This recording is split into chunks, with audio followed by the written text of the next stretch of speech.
My name is Johan Alson. I'm the Senior Director of Product Marketing. Apologize for the logistics there. Sounds like Ernesto got you guys kind of settled in. He's going to be co-hosting with me. We noticed that there's a lot of folks from Latin America, Mexico, and other parts of South America signed on, as well as the U.S. This is billed as a U.S. Focused presentation, but I speak Spanish. Yo hablo un poquito de español. Mis familias son chilenos, entonces yo puedo hablar un poco de español también. Y también tenemos a Ernesto, Director of Business Development in Mexico. There he is. We're all sheltering in place. So if you have questions, you can type them in, and Ernesto will answer most of them, or he can bring them on if it's related to what we're talking about. We're focusing on metal roofs today. Si tiene preguntas, lo puedes poner en el chat box ahí.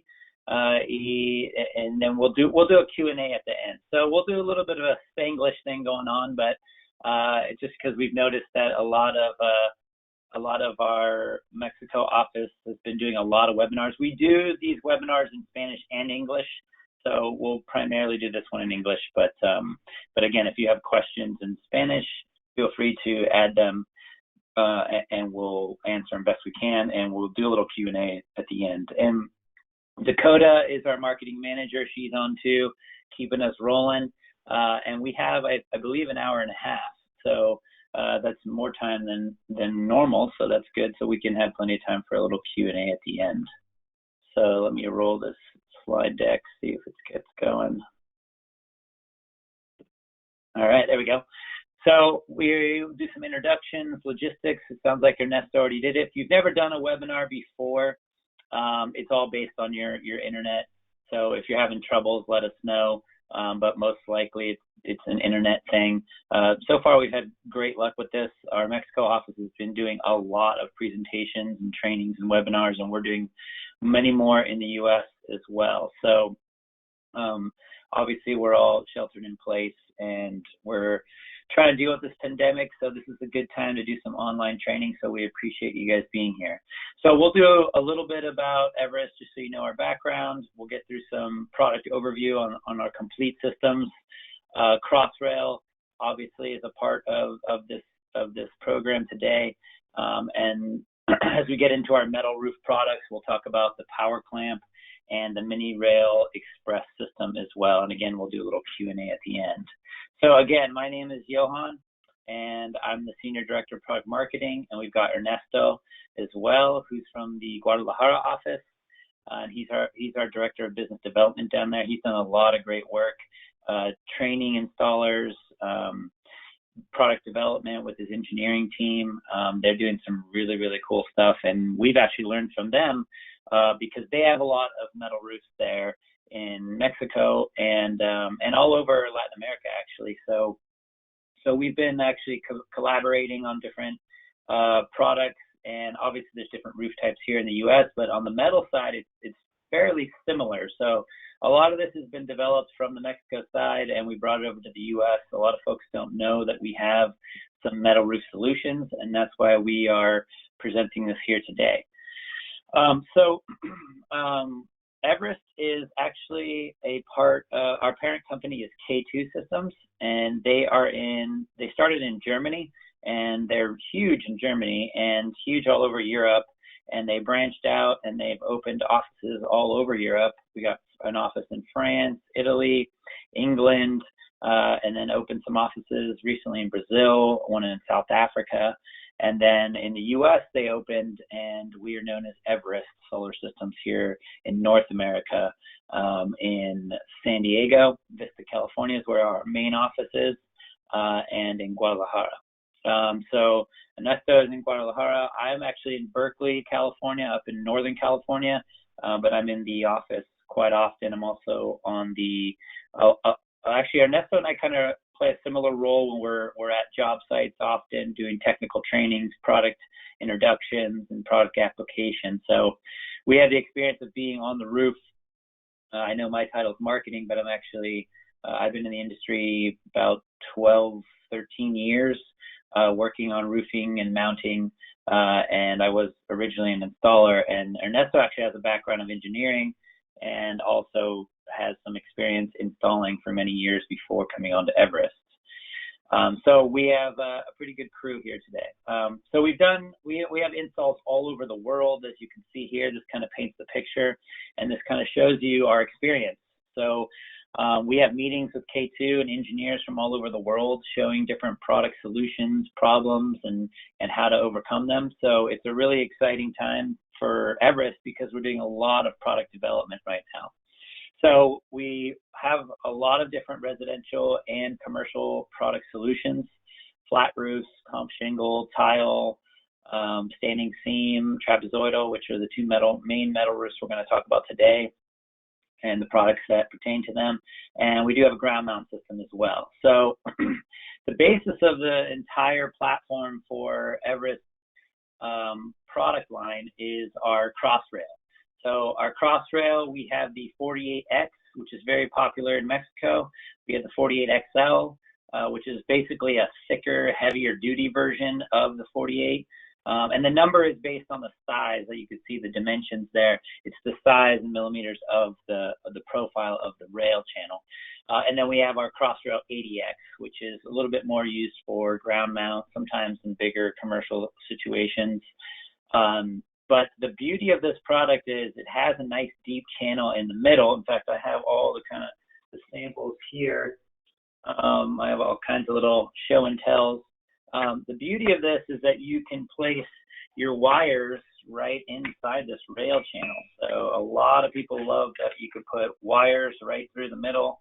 Try to show you there. You can fit quite a bit of wires in there, and we'll talk about that in a minute. But so people like this system because you can tuck the wires into the rail channel. In the U.S., wire management is extremely important, and we've been developing this rail to keep that channel. Our newest rail that we brought on, we actually just announced on Monday. We had a webinar on new products.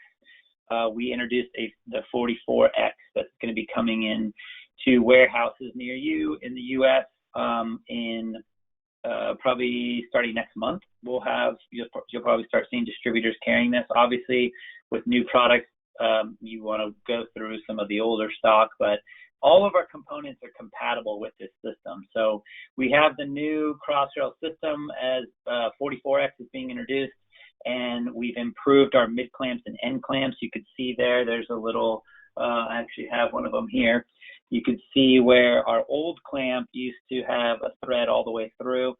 Now it has this cylinder here, where if you look at that picture in the bottom left there, you can see my cursor pointing out that there's much more room for wire management in that channel. So with that, we've introduced a single tool system, meaning that we have the 44X, and all the components that you see here are all now being introduced with the hex head on the top, so that you can use a 13 millimeter socket on there. So we're moving to a single tool system. So all of our components will start transitioning to that in the next month. Another new product that we have is our T-Foot X. This is a flat roof solution where you could put this down onto a flat roof, 2 lag screws, and then you have this built-in L-foot channel there, which is often going to be put down on kind of a rolled comp roof with a waterproofing system like the ChemCurb from ChemLink. That's a pretty common solution and pairing. So you're also going to see that in the next month coming out.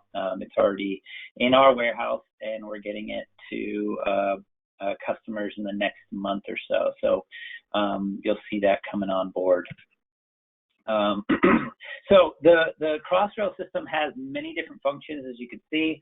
A common system used in Mexico, actually, since there's so many standing seam roofs, is you see shared rail, which is the image to the right there. In the U.S., it's probably more popular to do a standard dual rail system, which you see to the left, where you have 2 rails per row of modules. Very common. That's a comp shingle roof, but same thing on a metal roof. So we'll talk about those in a minute, and all of our systems can lend to these different types of systems. And the Crossrail can do dual rail, shared rail, same components, can also do cross-rail tilt-up. This is actually another product that's very, very popular in Mexico, where you have a lot of concrete roofs, a lot of flat roofs. This job I was on the right there was actually in Tucson, Arizona. A lot of the Southwest gets a lot of flat roofs, and there's small, adobe homes or just flat roof systems in the Southwest where they need a tilt-up system. So this has it uses the cross-rail legs as the back leg, and that north-south leg, and then you can cross it with the same rail, and you have the climber set, which allows you to put that into, I think I have one here actually. The climber set actually lets you lock in the rail east-west onto that north-south leg. So this is a very popular system in Mexico. Some of you guys are very familiar with it. Maybe some of you guys are new to it in the U.S., but it's starting to become a popular product in the Southwest.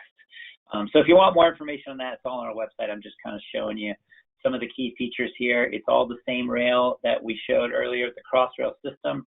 The only additional parts to make it this tilt-up is that tilt-up rail connector set and the climber set. Those are the only two parts that make it a nice tilt-up system. And that back leg is actually a part of is a section of rail. So when you get those cutoffs, you can use this. You can use those end pieces for the back leg. So it's a really nice creative product. I mentioned the 80X lens to the ground mount system. There's an example there. Just giving you a overview of different products we have which work across the board for the Crossrail family. And then many different roof attachments for comp shingle, tile. We have many different tile hooks, and we have some new ones coming on board in the next couple months here, doing a lot of testing. And then obviously our power clamp, which is what we're going to focus on today. Another product that's for commercial is our D-Dome system for flat ballasted systems and east-west system dual tilt. So if you have some interest in that, we have some webinars to explain all of these systems. Have their own webinar that we're starting to focus on, and if you missed it, it is going to be recorded and put onto the website. So I mentioned all the Crossrail components. They can be shared across the board on all these different applications, as well as what we're going to talk about here today, which is focusing on metal roofs. So standing seam is a common roof in both Mexico and the U.S. The Midwest has a lot of standing seam. If you're in the Midwest, we have Brad, who's out in the Midwest. He came on board, I believe, just a couple of months ago at the end of last year, and he's joined us and focusing on the Midwest, and he's seeing a lot of these systems become popular. So metal roofs is obviously a big topic coming aboard in the U.S. and Mexico. They've been doing it for a long time. So we have two different power clamps. We have a standard and a mini, and I'll get into the details of that in a minute. And then we have our trapezoidal. For trapezoidal roofs, we have our Mini Rail Express, and that is not a rail-based system. It is actually a mini rail, and it goes on top of the peaks of the trapezoidal, and we'll get into the details of these one by one. And then something that's coming on board here pretty soon are hanger bolts. So I know in Mexico these are very popular. In the U.S., you're starting to see them come in.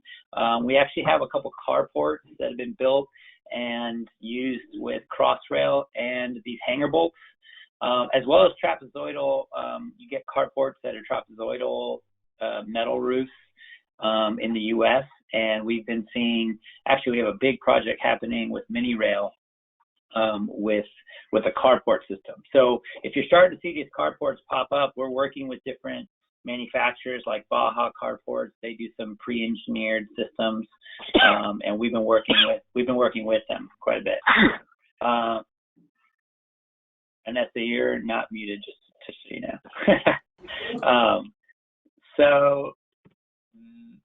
So getting into the power plant, as I mentioned,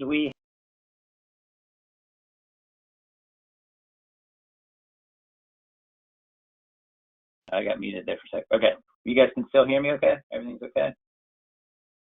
I'm gonna keep rolling. I saw it got muted there for a second. Okay, so we do have two different power clamps. We have the mini, which is a single pin, like you see there, and I have the examples here. Just pull these up so you guys can see them. So this is the mini, and it has a single pin.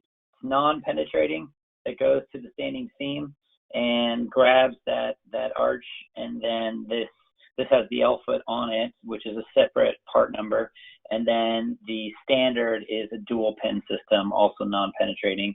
Comes, with the hardware, and you just order the L foot hardware set to go along with that. So some people use our systems with all kinds of different racking systems that are out there. So they're sold separately in case you're mixing up different systems. So this is our power clamp. You could see an example there where it makes a lot of sense. That system that you see on the left there is actually a job in Portland, and it made a lot of sense to do landscape, and they did a shared rail system.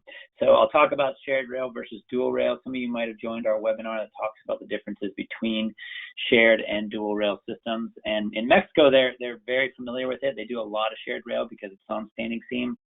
But in the U.S., it's sort of not a new thing, but it's starting to become adopted a little bit more. So we'll talk about that in a minute. So the different profiles, we looked at all kinds of different systems, and rather than having a ton of different profile of clamps, we figured we just have one clamp with with a single pin and a dual pin that can cover the majority of standing seam roofs that are out there. So here are the most popular that you see: the single lock, a double lock, snap lock in different sizes.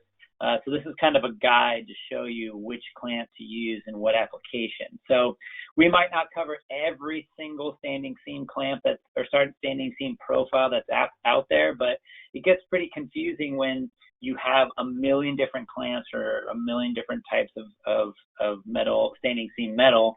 So we're covering the basics here with our standard and our mini. So if you want a sample of this, we can send one out.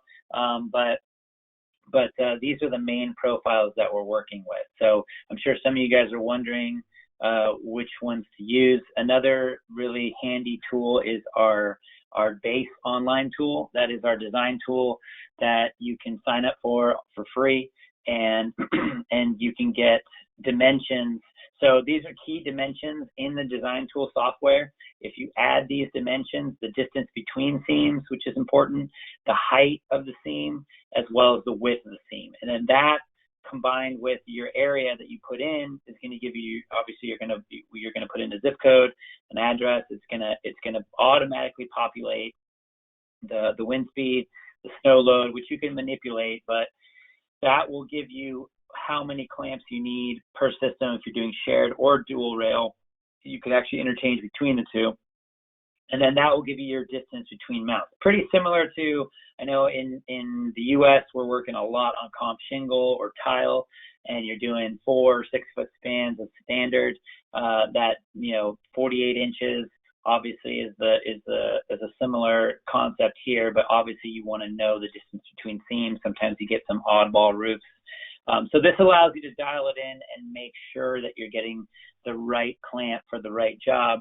And like I said, we cover most of the popular standing seam profiles out there, but probably not all of them. So it's covering the basics. So if you have questions on this, I highly recommend getting on the design tool software. And it's called Base. It's free. We do have another webinar that talks about Base. And actually, one of our inside sales reps, Ryan, is Ryan Estrada. He and Luce, and they're our inside sales team. They're client services and technical support. They do a lot of design tool training and support for customers. So if you're wondering about that, and I believe Ryan's on, so if any questions come up, we can pick his brain about it because he's doing this a lot. So the design software tool, if it's new to you, feel free to reach out to us and we can do some trainings like this. We could do a private webinar and screen share and walk you through it. So if you go in the design tool, you can put in these numbers and then it will spit out your layout and how you can set the system. You can put modules and start to build your system. And that's a good tool for where to see number one, getting a BOM of what parts you need, and these are some of the major components of the system. And number two, you can kind of toggle and change back and forth and see what benefits you for shared rail or dual rail. So let's get into that a little bit here. So the components of the system, whether you're doing dual rail or shared rail, all the components are the same. The only different additional part is for doing shared rail on a standing seam roof is this add-on here. So that is basically used to bridge between the modules. So here you got the rail, the little sample of rail here with the splice on there, the rail connector, and the two different profiles. This allows you, actually, this would be actually pretty handy. Let me just show you how this works. This is kind of the first time I've been playing with the camera. I think it's kind of fun to show you guys how these all work. So here you got your rail sample kit. This is just a little sample that we have in our kits. We have a dark rail and a mill rail with our splice rail connector that's mechanically fastened, which is a part of the cross rail system. Then you got your mid clamp, and these are the plastic tabs that help you install the product. If you watched our other webinars, we talk about this. We have training videos on this. So this is our newest clamp that has all the new features, but same application for any of the products we have. So this drops into the rail, turn it like that, and then you can slide this around wherever you need. So that's your mid clamp. And then the add-on is actually just it's kind of like a shelf. So that slips on there and locks into the rail. And what that allows you to do is to put one module here on the front side and one module on the back, and it separates them evenly so that you're not fluctuating in between the different rows. So I try to show you with images there, but I figure this would be kind of nice to see it in action. So that's our add-on that you see there. And we are, put that down there. So you can see how the add-on is installed. I think I have a cross section. There's a little cross section there where you can see the power clamp on the standing seam.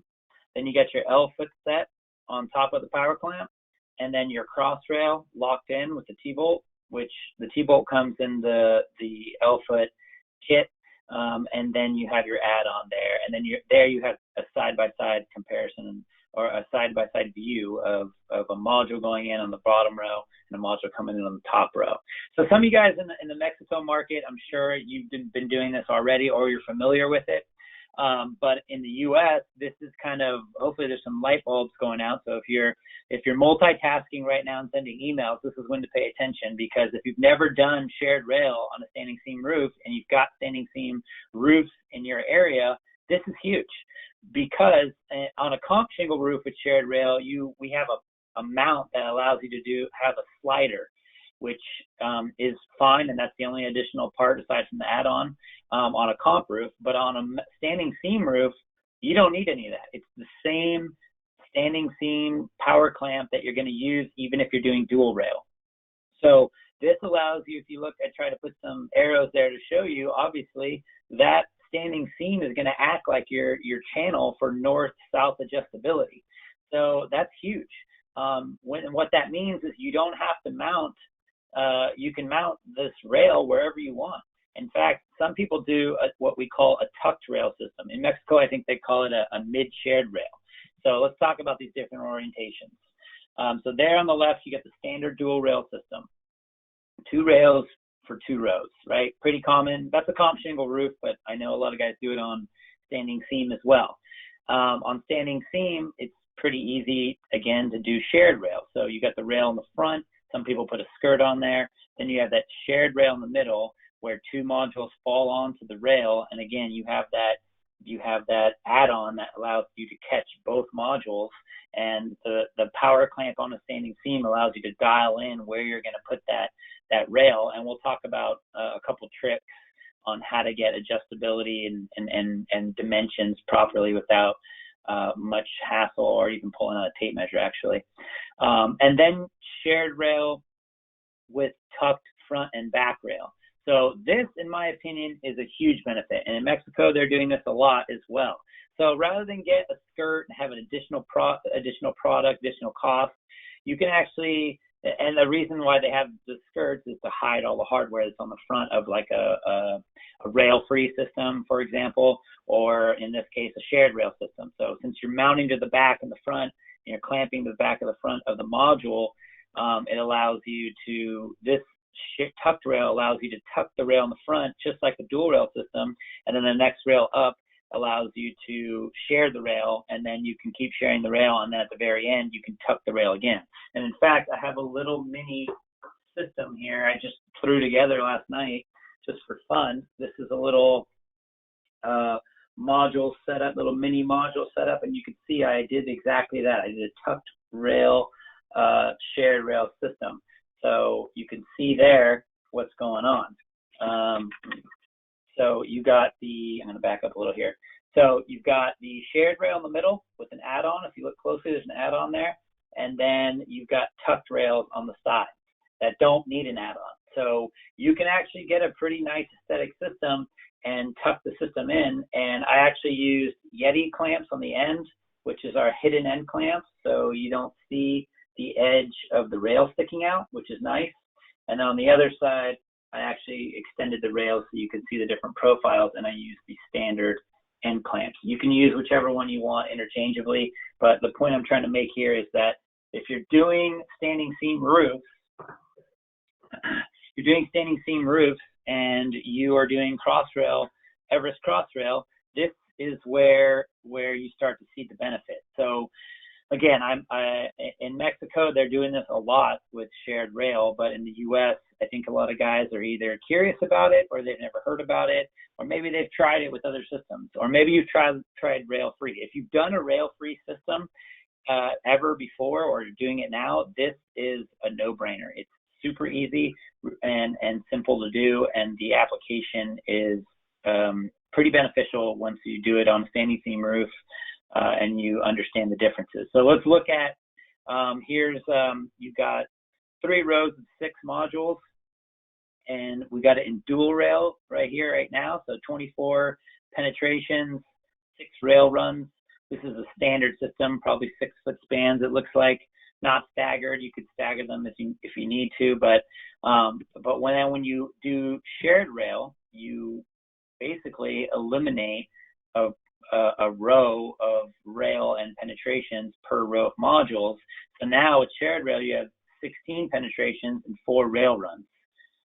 In this case, if you're doing standing seam, they're not penetrating at all. It's just power clamps. So you would have 24 power clamps with dual rail, and then 16 power clamps with shared rail.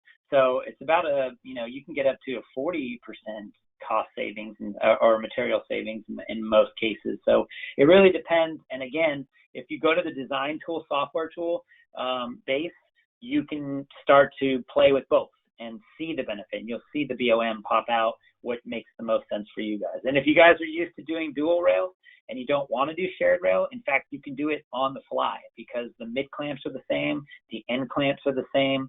The only additional part is that add-on just to act as a shelf for the shared rail. So if you end up wanting, let's say an array gets a little bit messy and things have to move around, there's vent pipes, and your guys just want to do dual rail and slam it out, they can literally do that on the fly with the same components, which is fantastic.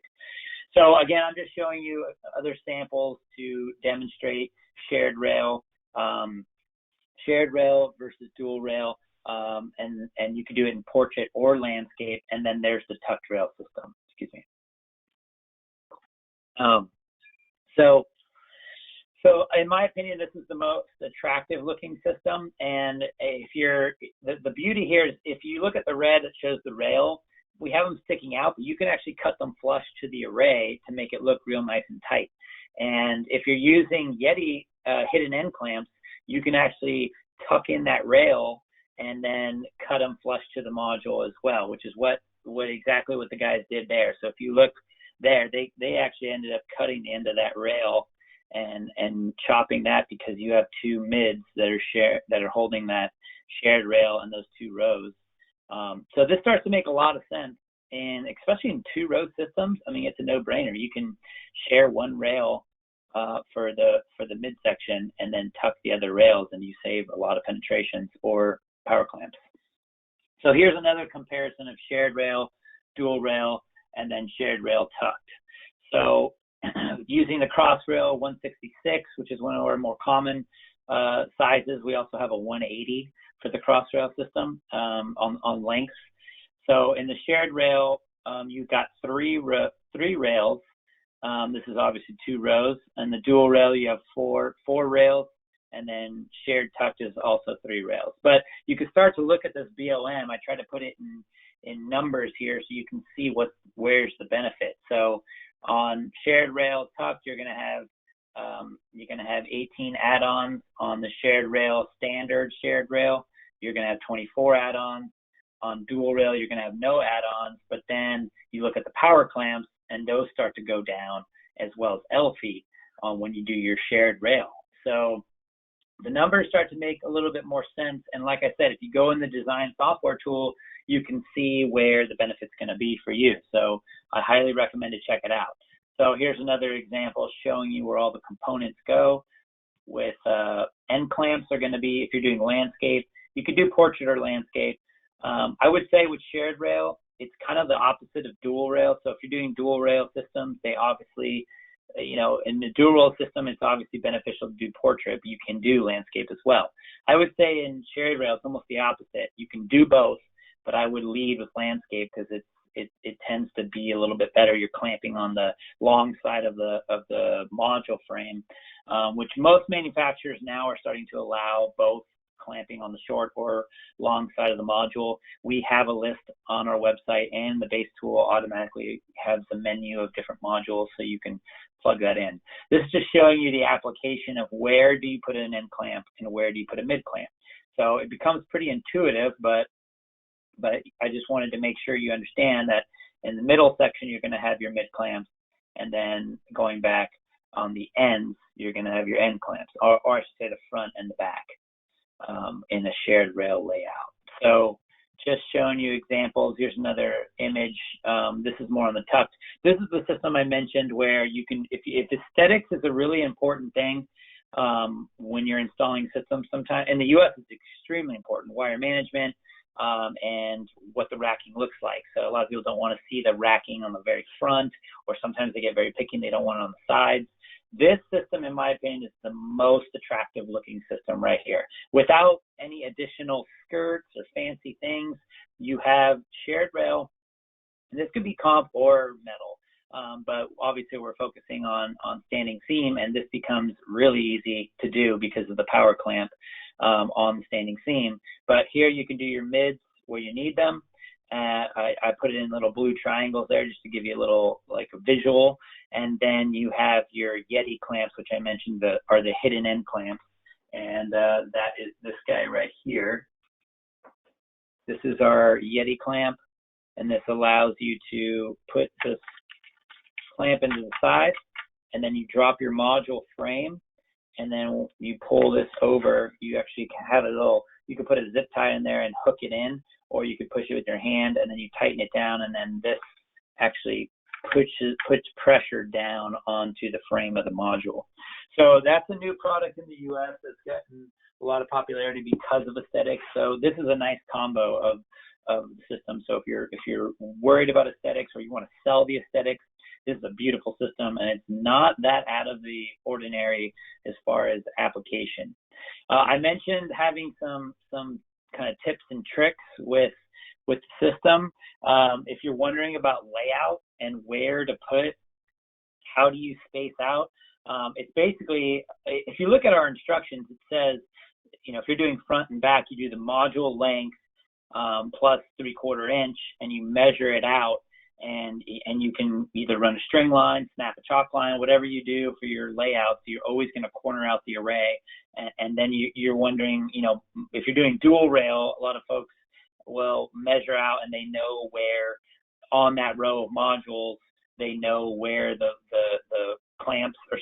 rails are going to go for your clamping and getting into the right clamping zones. In shared rail, it's not that much different. You're just clamping on the front and the back, so you use the module length. Obviously, if you're doing a tucked rail, that first row is going to be a different dimension than the next one's up, and then the last row is going to be the same one. But a little tip and trick that we say in our assembly guide If you look at that little digital image there, that's us having what we call a jig. So basically it's a rail with 2 L feet, and it's spaced out of the dimension that you need. So if you look closely down at the bottom, those are installers. Actually, I think that was in Chile, my hometown of my family. These guys are using the jig. So if you look real closely, I wanted to put that picture in there because they have 2 little jigs there, and they're allowing to bring, they don't even have to use a tape measure. They just put in the power clamps in the bottom row, and then they bring the next ones down and then tighten them where they need to be with that jig. So hopefully that makes sense. It's in our assembly guide. I highly recommend reading it. That will help you install this system. And like I said, on the online base tool, it will give you some rough dimensions on where to put your mount structurally based on your zone and all the dimensions you put into the system. And then it will give you your layout, and then you can figure out where you need to put all your clamps. So it's a pretty intuitive system, especially on standing seam roofs. Comp shingle is similar, but you're putting in a comp mount that's adjustable with north-south adjustability. But like I said, the standing seam allows you to just have a standard power clamp or the mini and allow you to have that adjustability built into the roof, which is really nice. So I highly recommend getting on the base tool and signing up and playing with it. And if you want some help, we can give you some training, but we do have some webinars that are coming up to demonstrate that in English and Spanish, just so you know. If there's any questions, I don't know, Ernesto, if any questions came up, or if you want to add anything before we move on to mini rail.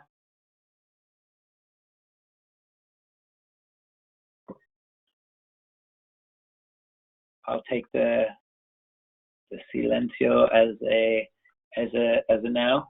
We have plenty of time, so we have another hour, I believe. So, or sorry, a little less than an hour. But we'll leave plenty of time. Usually our webinars are about an hour, but this one's an hour and a half, and we do give NAPCEP credits for this, so we can send that later. The Mini Rail Express system is pretty unique and pretty cool. I came on board with Everest in 2018.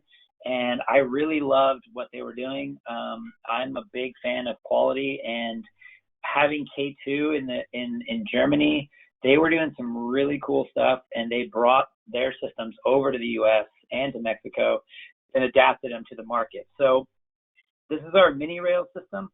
I'll pull this back here. This is basically the product right here. So I tried to take a picture of the box there. They're boxes, I believe, of 50. And these act as a mini rail, basically. And so you're going to have your mid clamp. You got a little one here. So it comes with the self-tapping screws, which I also have here. This is it here. It's got a pre-installed sealing washer, and these are for going into the sheet metal. So this is limited to 26 gauge and up. Or I should say that's the limit in gauge for sheet metal. The higher the number, the thinner it is. So it's kind of the opposite. But 26 gauge is the limit. But you can anything thicker than that, you can install these self-tapping screws. So these go into the sheet metal, and you put it in one. There's 4 per mini rail. These have 5 holes here on each side, and that's just for adjustability. So different sizes, you can move back and forth, and you install these self-tapping screws, 1 per corner, basically. And this will make sense when I show you some other images. But the mid clamp, same mid clamp as all the Crossrail systems that we've shown. Same profile here. You would drop this in, and then you turn it, and that is in place, and now you have your mid clamp installed there. And basically this acts as the in-between each module. So a module comes here and a module comes here, and then you tighten it down, and it is essentially a mini rail. So it is a really cool system. And so let's get into some of these images. So you can see in that picture there what I'm talking about. So it's not a full rail going all the way across. It's acting as dual rail. But you don't have all that extra material in between. So what does that do? That allows you to have smaller boxes. You don't have big rail runs. You can get them on the job pretty quickly. It's all compact. Everything's pre-assembled and ready to go. Same mid clamps as all the Crossrail system family, and same mids and ends as I mentioned before. So these are the only components that you need. Some of my slides are still in Spanish, I just noticed, from the Mexico market. So there's the mini rail, the clamps, and the screws. That's really about it. Obviously, there's a ground lug, and we have that, but that's an additional part in there, and I'll show you the ground path as we keep moving through this. So on layout, this is the system here. So you corner out your array just like you're going to do, and then like some guys snap chalk lines where they're going to put their rails. You would do the same thing here, or make your measurement and make a line. However you're doing your layout, some guys love snapping chalk lines, some guys like string lines. Whatever you're going to do, it's the same application. So you corner out your array, probably mark your break between the modules, and then you can snap your lines of where you want your penetrations and where you need your support. So by seeing the breaks in the module, you can see where the mini rail needs to go. It becomes pretty intuitive. So this is a diagram showing you the layout and where to put them. So I want to make sure you guys understand that the 5 holes in each corner, you're not putting in the screw in every single hole. You're 1 per corner. So there's 4 screws per mini rail. And torque specs are based on the gauge of the metal. And but basically with any sealing washer, I try to take these up close pictures here to show you the proper way to torque these down. So this is all based on the gauge of the metal, but really you want to pay attention to the sealing washer. This is the same thing in roofing as well. So obviously you can tell the one on the left is under torqued because you're not compressing that EPDM seal that's on the sealing washer. And then on the far right, it looks pretty over torqued, which, I mean, it's still going to be waterproof, but you don't want to compromise any of the metal and seal, and you don't want to really put that under too much force. So it does have some play in there, but there's a really good feel when you put down these self-tapping screws. You can see when it's properly torqued. And if you look at the bottom middle image there, that is the proper way to install some of these sealing washers. So you could see the EPDM has compressed but not folded over the washer. It's sealed down pretty nicely, and everything's attached and torqued to the proper spec. So again, it depends on the gauge of the sheet metal itself. There's no one torque spec across the board for it, but if you look at these images, you can see when it's over torqued or under torqued. Again, on layout, the module overlapping, this is just another image. This is straight out of our assembly guide.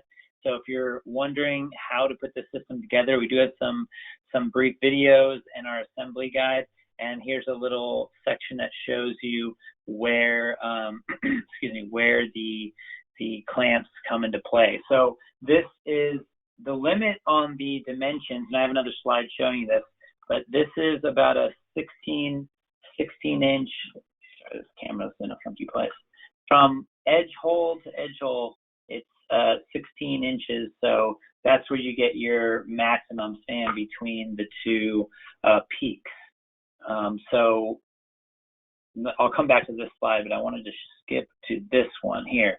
So again, the base tool will help you with that dimension and making sure that you're installing this on the proper roof. So if you enter in these dimensions in the base tool, the distance between peaks is crucial. Obviously, the mini rail is limited to 16 inch on penetration to penetration on the outermost holes. That's a 16-inch spread. So anything past 16 inches, it's the gap is too big, which may exist out there. There's so many different types of trapezoidal metal roofs, but this is the mini rail covers the majority of them that are out there.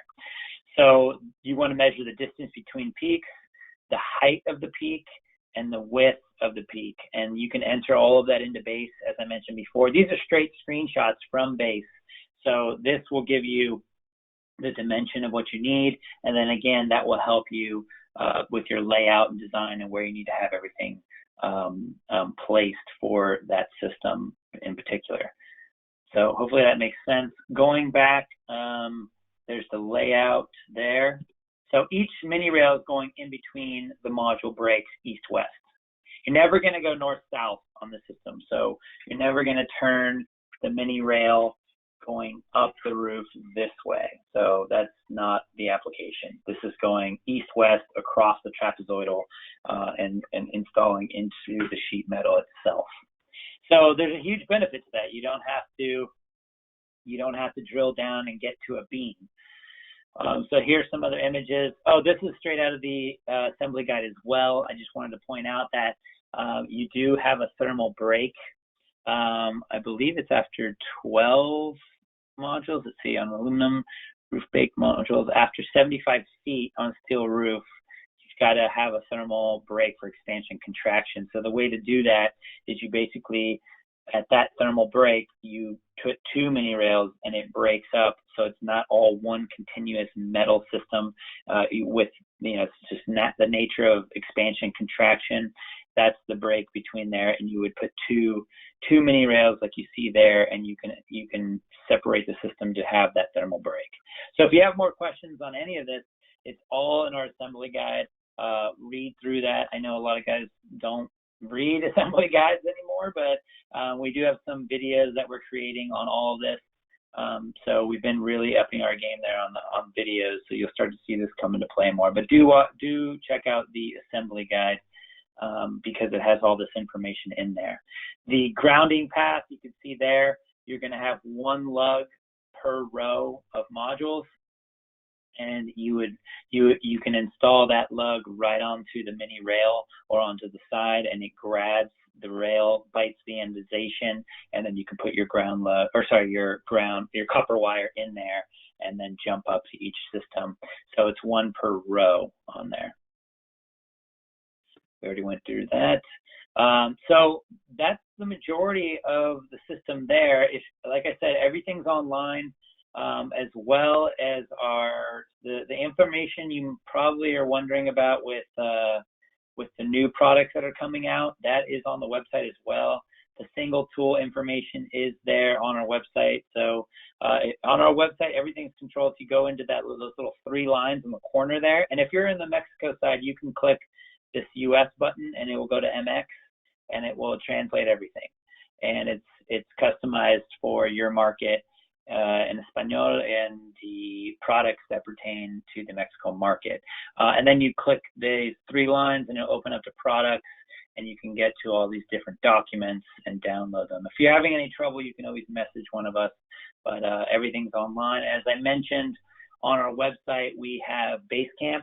We're starting to upload more videos and tips and tricks. I actually have a setup here you probably can't see, but I have my living room space at a training center right now. I have all of our parts and components and little mini modules built in here, and we're starting to do some videos to show you tips and tricks. So definitely go to Basecamp. You can see the webinars recorded, videos on installation, tips and tricks. We just launched tips from Basecamp, talking about the different tricks out there, and we're uploading more and more product videos and common questions that we get, including what you guys are entering right now. So we'll take all this into account.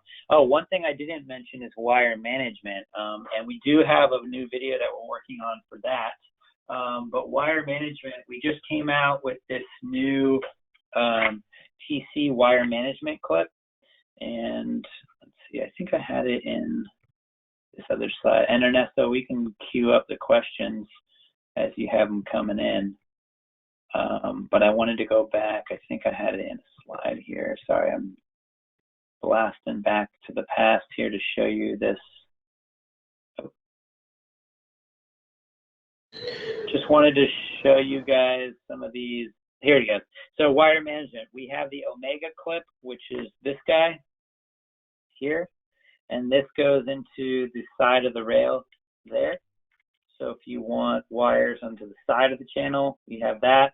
We also have a hay clip, which clips onto the edge and also is a side slot wire management clip. And then our new TC wire clip. This is brand new. And like I said, a lot of guys are using, let me get this out of here. A lot of guys are using the channel of the rail to put in wires. And sometimes you have to transition out. So actually I have a little wire here. So sometimes you're going in and then you have to maybe jump out to the next row. So what this does is it allows you to clip over, do that again. It allows you to clip onto the top. That's why it's called TC, top channel. And that allows you to keep the wire in place so it's not jumping out, and then you don't have to use zip ties or anything. So that's a really handy little clip.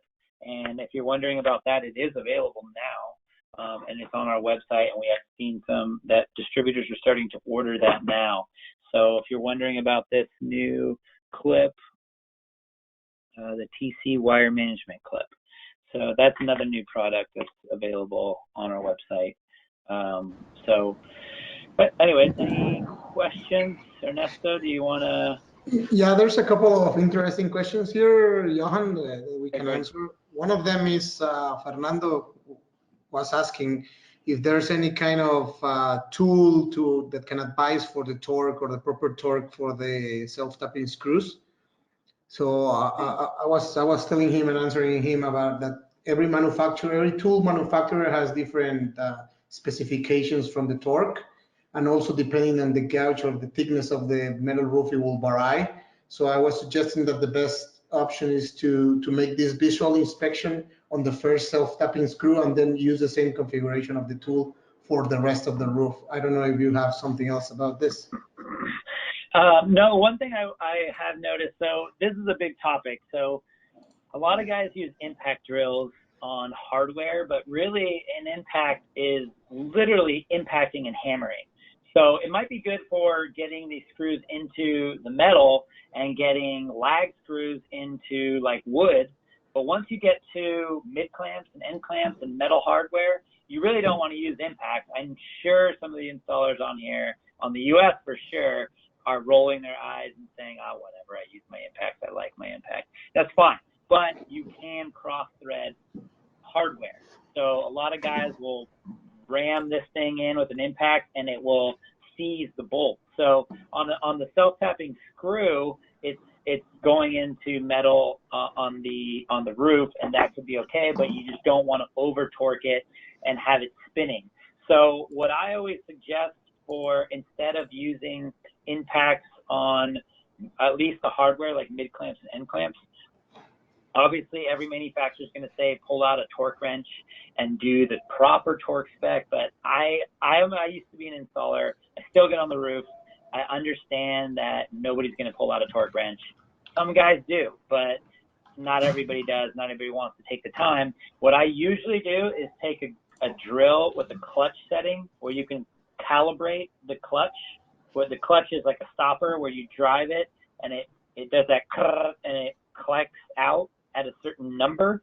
So what you can do is take the torque wrench and then run your hardware, whatever you're working on, to find that torque, then calibrate the clutch to match that, and then you can find that kind of sweet spot. So you could do the same with the self-tapping screws, to where when you drill in that screw and you get that, like that middle image there where it's perfectly squished down and not over torqued and not under torqued, you can find that sweet spot on the clutch and then drive it in. So, but you're right. I mean, there's no one number because the gauge is different, but you can calibrate a drill with a clutch setting to get the right torque based on that thickness of the roof.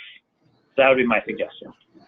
Thank you, Johan. There's another question here that Kevin was making, which is, he was talking about if we can do shared mini rail, let's say. I know that he was asking if it's not physically possible or if it's not structural engineering possible. So I don't know. I knew that question was going to come up. So who was that? Kevin? So Kevin he's asked, Hosuki. yeah, so he's asking if this mini rail can do shared rail. Physically, it can, and I understand that people will really want to do this, but it becomes a little bit complicated because you're only going into the sheet metal with mini rail. So we haven't rated it for that. I know we are looking at potentially having that as a solution, but it becomes challenging because if you look in the image there, you're only going into the sheet metal. And when you start to share the rail, you're putting more load on there. And I don't think our engineers have felt comfortable enough. We're pretty conservative. I mean, we have German engineering and we're very strict on that, and our safety factor is pretty high. So I don't think, I don't know if Tyler's on, but he's our head of engineering for the U.S. But I don't know. I mean, Ernesto, I'm sure you've got guys trying it in Mexico. What are your thoughts on that one? No, I completely agree with you. I think it can be too much pressure and too much uplift on the screws. So yeah, we have been exploring some solutions in the Mexican team, in the Mexican engineering team to solve this. And it always asks us for more screws. So we will have to add more screws to the roof. So that's what we are looking at, how to add screws to the mini rail. And the other thing is you will not be able to do completely shear rail because with many rows, because you don't have the adjustability north-south. So once you put the mini rail, you will not have any place to move. So we'll be able to do tuck chair rail or to tuck the rails on the top at the bottom and do reduction in 2 rows, but it would not allow you to do more rows. So that's the difference. Right. But for right now, we have discovered that the strength on the screws is going to be too much to make it safe. So that's why it's not possible from the installing point of view and from a structural point of view. Right. And the other thing I would mention is, I mean, just getting the mini rail to sit in between the east-west connections between 2 modules, some guys might find that, to be a mathematical problem that they have to figure out. It's not that complicated, but then you add the north-south, and you have to be really dead on. So looking at this image, to answer that question, you would have to be dead in that middle and make sure there's no mistake, because the crucial part is moving it north-south if you were going to do shared rail on this. So I just think it sounds good from talking about it, but if you're a designer, it sounds good, but if you're the installer going up there and you're the one that has to figure it out, it's going to be a nightmare. Whereas this one, you have flexibility where the mini rail is 17.5, I think it is. I think it's 17. Yeah, 17 even on this. So this is 17-inch mini rail. So you have flexibility to where if you're going to clamp here on the very edge, you can still catch the module. You have flexibility to still move the array around. Or if you're in the middle, obviously that's ideal, but you can, oh, sorry, this shouldn't even be here. But you can have some play in the mini rail still. But if you add the shared rail north-south, that's going to be a nightmare if you ask me. Yeah, there's another question, Johan. I don't know the answer to this one, and I don't know, maybe we have to come back to Erin or not, but I don't know if we have UL testing for the standing seam products, for the power clamps. UL testing for what? Sorry. For the power clamps. Oh, there is, I didn't put it in here, but there is a ground path. So it's grounded, I believe it's grounded in the mid clamp. Therefore, in the L foot, it all grounds into the mid clamp. So I believe that's the path on the grounding. And I think I have, let's see if I can bring I have the power clamp quick guide, and I wonder if the ground path is in there. I meant to put it in. Not in that one. So we don't have an image showing it, but I remember seeing an image of the ground path, but I don't have it in here. I apologize for that. So if you want to email me that, I can double check that, but I believe the grounding is within the L foot and the rail going into the mid clamp, because our mid clamps have the integrated bonding. Okay. So Erin, if you can write us your email there in the chat, we can come back to you with the answer for this. Yeah, you could send it to either marketing at or info at, and we can get it answered. Okay. There's a question in Spanish. Johan, I don't know if you want to practice your Spanish or not, but I will try to translate the question to English. It says, if the module manufacturers recommend that you grab the panel from 25 to 35 centimeters from the edge, is there any problem when we grab it like with the chair rail where you grab it from the short side, especially with the panels that are 72 cells that are 2 meters or bigger? Right, that is a great question. So the question for everybody was basically, do module manufacturers approve clamping on the short side, especially with 72 cell modules, right? So yeah. It is all based on the module manufacturer for sure. And some do allow it, some don't allow it. I would say for 72 cell modules, I would not do shared rail in portrait. I would do it in landscape. Does that make sense? So because you would be, it's just such a big spread on a 72 cell module going in portrait in shared rail. I believe some you can do it, but it's all about the module manufacturer, and each module manufacturers will have tolerances, and they will say yes or no for short side or long side. And I believe on the 60 cell modules, almost all of them say it's okay to clamp on the short and the long side. But 72 cell, I believe there's more restrictions. So I have spoken to a couple of manufacturers, like I just had a chat for a new module that company is releasing that is going to be 2 meters and 18, so it's way bigger. And they were saying that you're able to do it. The only thing we have to be careful is to not overpressure the module. So if they have 2,400 pascals in some modules, for this configuration, maybe they will have 1,600 pascals. So that's what we have to check.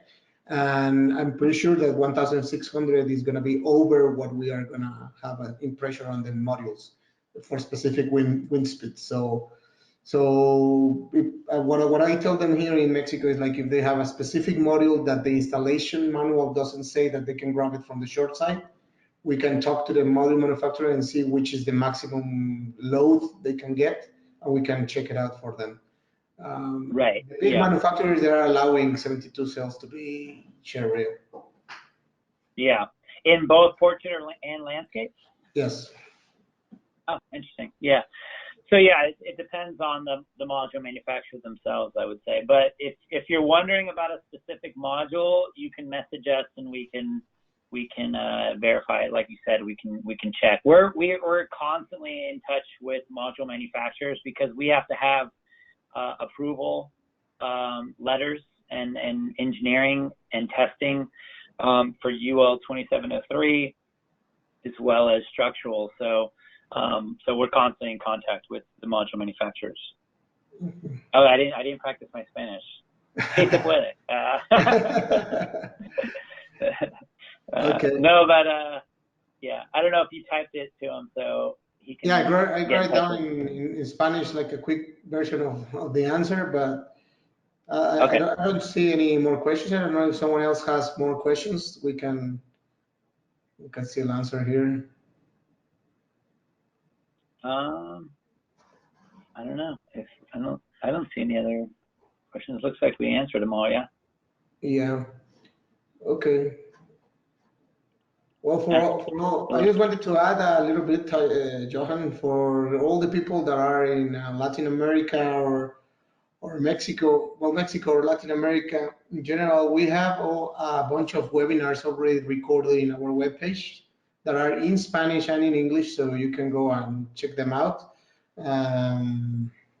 We have a bunch of new videos that we have uploaded to our YouTube page, so if you go to our social media, you can find them out.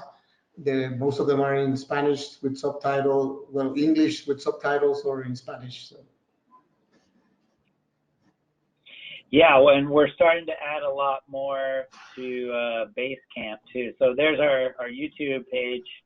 Our YouTube has a lot of, I saw a lot of the webinars in Spanish. Mexico's been doing a lot of webinars on these topics.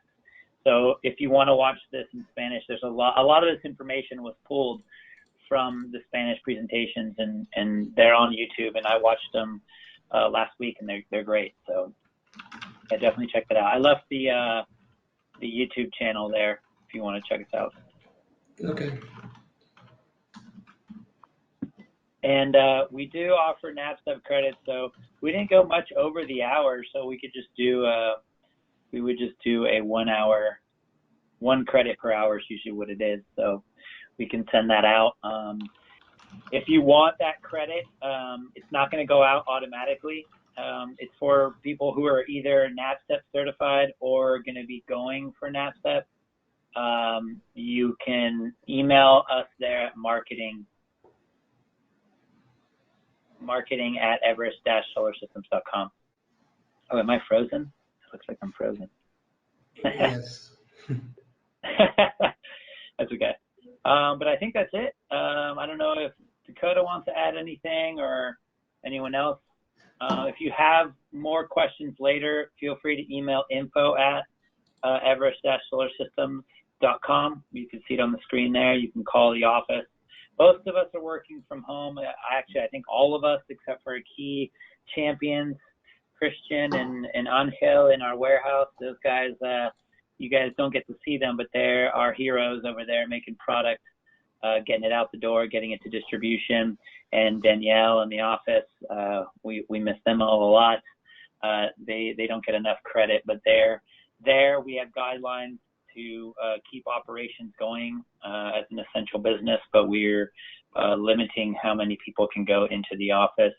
It's mostly for operations to get products out the door, packaged and out. So we are still operating, and the rest of us are working from home. So we appreciate you guys joining us for the webinars. If you have more questions, again, feel free to message us and check our website because we have more information. And there's more webinars coming. So thank you guys for joining us, and thanks Ernesto for helping out. No, thank you for inviting me. And hello to all the people that are in Mexico watching this. Yeah, thank you guys. Muchas gracias. Have a good day. Buen día. Saludos, Humberto. Stay safe. Ciao.